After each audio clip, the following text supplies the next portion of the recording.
وشکه حسین د یوه اوښکه تاله کړله خدای وبخښلي. شته روایات شته دي دې حوالې سره، خدای به ټولې ګناهونه ته بخښي. خو دغه افسوس وکړو چې د کومې ګناهونه دي. دا یوه. دویمه خبره دا دی څه حسین متام کې تو ته خدای ګناهونه وبخښلي. آیا دې مطلب دا دی چې محرم نه بیا ګناهونه کوو بل محرمه پورې او اجازات یې ډېر کړلو؟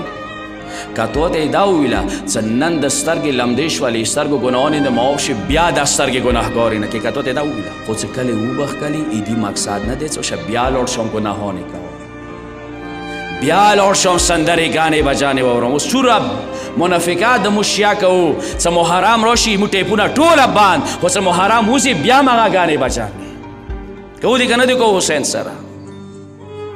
ما یې حسین سې تړو وایه زه د داسې کوم. حسین جو ته دا اجازت نه ورکوي. خو سوچ کوئ دغه دیخنه بله طرفه یوه حربه استعمال کړې دی چې دغو خلکو ته که ډایرکټ ټکار اوسویو چې حسین پرېږده وي، کربلا پرېږده وي، عاشورا پرېږده وي، ژړا نه یې پرېږدي. بل ټیکنیک حساب نو کړی دی تحریفات.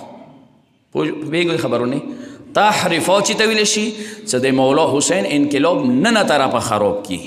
خپله شیعو کې کسان ورپاڅوي یا هغوی ژبونه یا دانسته طور پر څخه پوهېږي یا غیر دانسته چې دا ځوانیان نه دی پوهېږي چې دا زه د څه آیم، هغه د حسین عظیم انقلاب خراب کی. هغوی نه یو سوچتی دی، هغوی نه یو دا دی چې خود دا عیسیانو کې و عیسیانو نه مو طرف ته راغللو. عیسیانو عقیده دغه دی چې عیسی علیه السلام قتل شوی دی، صلیب ته ختلی دی. حالان کې قرآن آیا دی وما قتلوه وما صلبوه ولکن شبه لهم. عیسی علیه السلام قتل نه دی شوی، هغه صلیب ته نه دی ختلی. دا عیسیانو یو جوړ دی، درویغ دی. عیسی زنده دی، څلورم اسمان ته ختلی دی. دا برخور روایات دي حوالې سره، آیات قرآن موجوده دی. اوشاتی کو خداوند عالم دوی ته یوه شبهه شوې وه. خو بهرحال عیسیانو عقیده ده دی چې عیسی علیه السلام دار ته ختلی دی او شهیده شوی دی. ویلې اوس دا واجه وکړه واجه دغه دی هغه یې چې څوشکه دی جمله ډېره درنده دی. هغه یې چې کله آدم ونې ته نږدې شولو نو آدم ونې ته نږدې شونه جنت درمتله ایدی نتیجه دا شوه چې هر بشر ذاتا نجس شولو. هر بشر هر انسان ناپاک شولو. دیدی طهارت دپاره چې ساره پکېدو نه واحد ذریعه حضرت عیسی علیه السلام چې هغه دار ته هغه صلیب ته وختلو دې دپاره چې عیسیانو هغه ګناهان ورسره پاکې شي. سوچمنه مو خبر وته که سوچمنه وکړه خبرې ته دې دپاره دار ته وختلو چې عیسیانو ګناهان شي ورسره پاکی شي. لذا قیامت پورې هر عیسائی ما ډارېږي که څومره ګناهونه ونه وشي یا هغه زما حضرت عیسی علیه السلام خستی دی. چا خستی دی؟ عیسی علیه السلام. ځکه عیسایانو انجیل کتابو کې شته، نورو کتابونو کې چې کله هغوی کې چې ګناه وکړي نو هغه بیا ګرجې ته ځي کلیسا ته یوه ښځه د هغه ځای کې ټولو ګناهانو اعتراف کوي، بیا کوم راهب دی ملای دی عالم یې ښایي اسقف یې ښایي هغه ورته څه ټولې ګناهونه ته وبخښلې نه نه بس دغه یو ګناه بازار ګرم دی.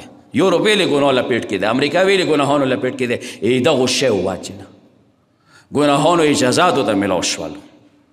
سیم اندازه فکر شیعو تر نوتلو چې هغوی هم دانشته یا غیر دانشته ته ورباندې څه یایي. سوچ کوئ خبرې ته وشکه حسین د یوه اوښکه تاله کړله خدای وبخښلي. شته روایات شته دي دې حوالې سره، خدای به ټولې ګناهونه ته بخښي. خو دغه ته سوچ وکړو چې د کومې ګناهونه دي. دا یوه. دویمه خبره دا دی څه حسین متام کې تو ته خدای ګناهونه وبخښلي. آیا دې مطلب دا دی چې محرم نه بیا ګناهونه کوو بل محرمه پورې او اجازات یې ډېر کړلو؟ که تو ته یې دا وویله چې نن د سترګې لمدې شولې سترګو ګناهونه د معاف شي بیا دا سترګې ګناهګارې نه کوي. که تو ته یې دا وویله نن د دغو غوږو سره ذکر د حسین واورېدلو غوږونه د اوسه پاک شوله، خو بیا بل محرمه پورې دغو غوږو حفاظت دا وکړه که نه اندېښن شوه ژبه دی ګناهګاره شوې وه حسین ذکر سره پاکه شوله. آیا حسین دا ته ویله چې بس دې نه صحیح اجازات مو ډېر کړلو؟ نه، دا فکر غلط دی. اول خدا چې کومې ګناهونه معاف کېږي هغه ګناهونه چې ما خدای سره دي.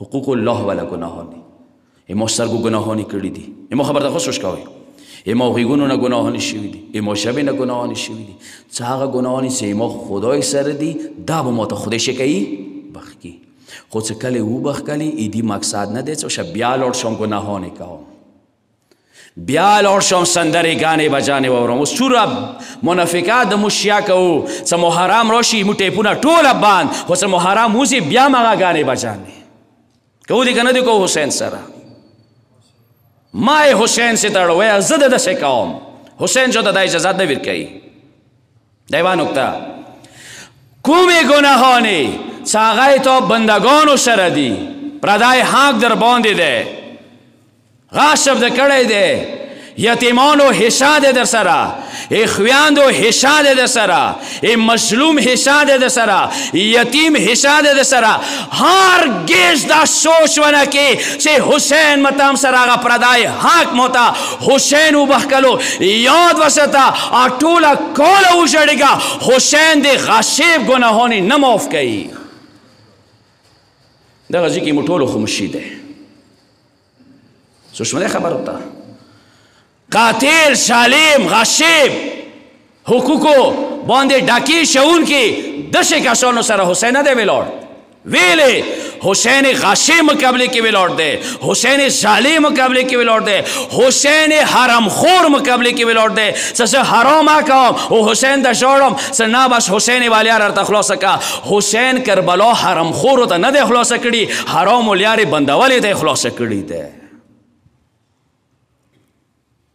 دا شی ډیر مهم دی زه کله حسین در رسم په کار دی دغې ژړو سره هغه حرامونه ځان پاک کوم طهارت وکړم ځان سې خوري وکړم ځان سې تلاش وکړم که ما کې ظلم موجود دی زه ځانه ظلم وبسم که ما بدن ګناهانو نه ډک دی زه حسین دغه ذکر سره ځان ګناهانو نه پاک کوم ځان سې خوري وکړم زه ځان سې تلاش وکړم دا روایت څو ځایه ما ویلی دی مولا حسین چې کله کربلا ته تللو لیاری کې دا جمله استعمال کړله کچانې خو پردی حق پاتې دی سوچ کوئ جملې ته کچانې شی پاتې دی پردی حق پاتې دی ما سه کربلا ته لوړ نشي و صدر خاتمه که خبره کنه څه کربلا کې د نه پرېږدي بیا د متام کې پرېږدي خو وایي تاسې لږ وکنه کچانې پردی حق کرزه پاتې دی لاړ نشي ما سره یاد وساتي هغه کس